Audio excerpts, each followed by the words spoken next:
سلام. ضمن أجواء العيد كذلك نقترح عليكم كيكة عائلية اقتصادية منعشة بالحامض. خليكم معايا باش نتعرفوا على المكونات والطريقة ديال التحضير.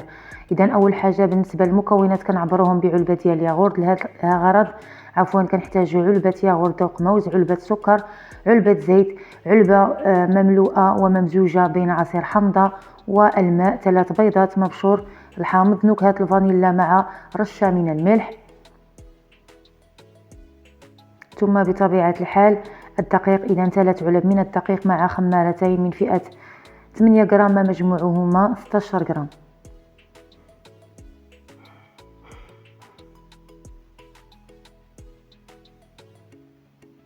أما بالنسبة للطريقة فأول حاجة غادي نفرغوا البيض، غنضيفوا عليه السكر، سكر الفانيلا، ثم بشر الحامض، وغادي ندمجوا العناصر جيدا. بعد ذلك نبقاو نضيفوا باقي المكونات، إذا الياغورت، الزيت اللي ممكن تعويضه كذلك بالزبدة،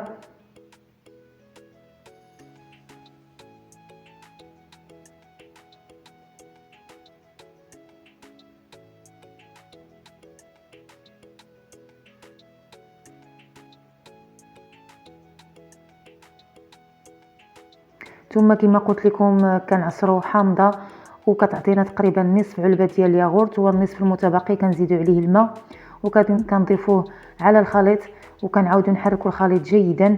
ثم في المرحله ما قبل الاخيره كنضيفوا الدقيق، اذا الدقيق حسب الخليط او تقريبا 3 علب مملوءه.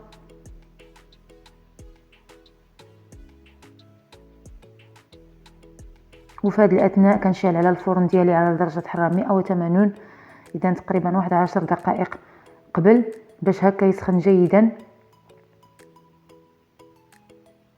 ثم بعد ما كنضيف الدقيق الكافي غادي نضيف الخميره الكيماويه، خميرتين مجموعهما 16 غرام، وغادي نفرغ الخليط ديالي في مول دائري اللي دهنته بالزبده ورشيته بالقليل من الدقيق. ثم من فوق غادي نحاول نزين الكيك ديالي من فوق برقائق اللوز اللي مزجتهم مع القليل من السكر باش هكا يتعسل لنا في الفرن. وغندخلها كما قلت لكم الى الفرن على درجه حراره 180 تقريبا واحد 30 دقيقه، وكيكون هذا هو الشكل النهائي ديالها. كتجي صراحه رائعه ولذيذه منعشه بمذاق الحامض، تستحق فعلا التجربه. الصوره جدا معبره. كنتمنى الحلقه تاع اليوم تكون نالت الاعجاب تاعكم، وفي فيديو جديد ووصفات جديده ان شاء الله من شهيوات إلهامية.